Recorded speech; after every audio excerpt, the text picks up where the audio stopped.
What did Rabbi Akiva do after he lost 24,000 students? Anybody knows? What did he do? Did he give up? He came from non-Jews. He was a self-made man. Till 40, he didn't know Aleph Beis. He wasn't part of the system, Chevra. At the age of 40, he goes to learn Aleph Beis. He becomes the Gadol Hadar. 24 years, he mentors 24,000 students, and he loses every one of them. What's the normal emotional response? What would a therapist tell you? Jump off the Brooklyn Bridge or the Tappan Zee Bridge? Which one? Tranquilizers or Prozac? What would the therapist tell you? But Rabbi Akiva is nicht nespal geworden. And the Gemara says in Yevamos Samach Beis, he started all over again. You know with whom? With 5 students.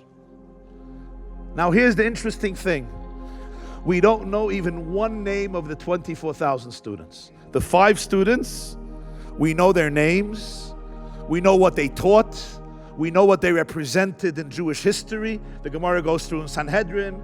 These 5 capture the whole Messiah of Torah Shabbal Peh. We know their names, we know their Torah, we know their story, we know their teachings. 24,000, they didn't only die, their memory died. What was the difference? My friends, the difference was one difference. The first group were intellectual giants, but they were judgmental people. Their Torah did not refine their character. They knew Kol Torah Kula, but they had no respect for somebody who's going through a different journey. Did you ever meet such people?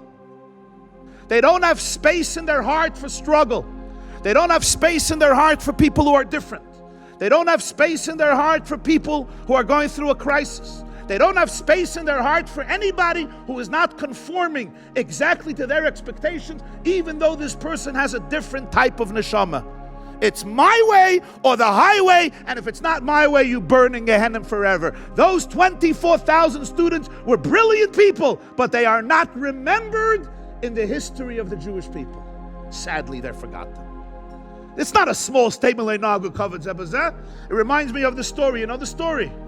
There was a gvir, a big kamtzin, very stingy man. And a poor man came to him and he said, I didn't eat in 2 days. Could you give me a little food? He says, I don't give food to poor people.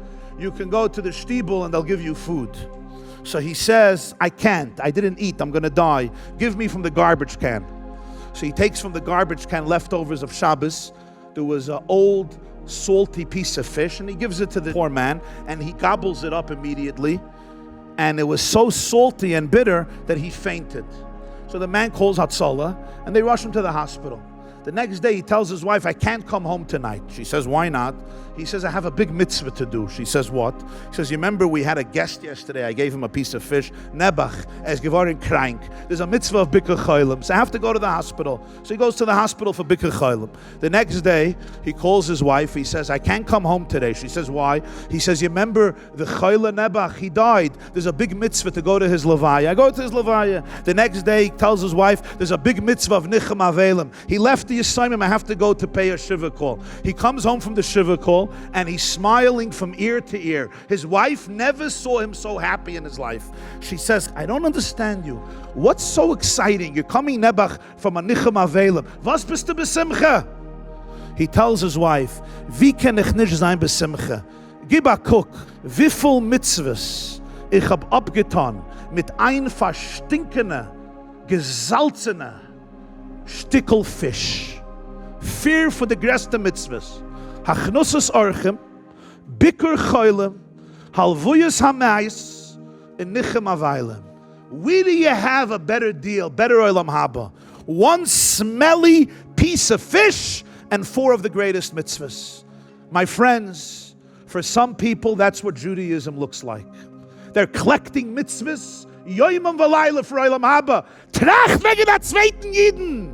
Think about another person's heart, about another person's soul, about another person's pain, just because they don't look mamish like you, and they don't scream just like you, and they don't have your feelings. Talmidei Rebbe Akiva were brilliant people, but they lacked the sensitivity, the geschmack in Avos Yisrael, the understanding that a Yid who doesn't have a geschmack in Toiveton Ananda Yidin, A person who walks around judgmental all day can't have a real shaykhus to Torah, can't have a real shaykhus to Hashem. We come to Hashem and we say, you, Rebbeinu Shalom, you I love, but your children, I hate.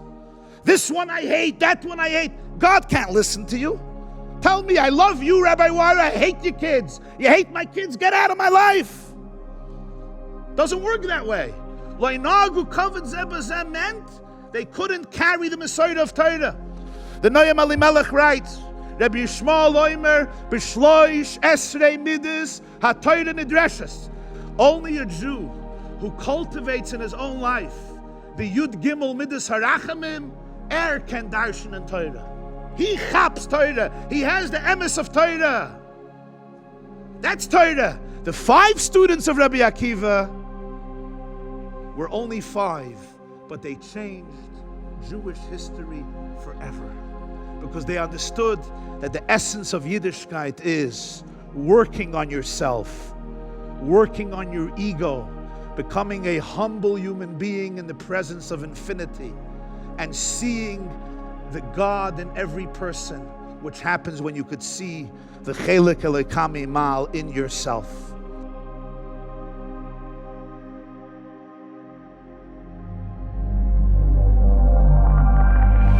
TheYeshiva.net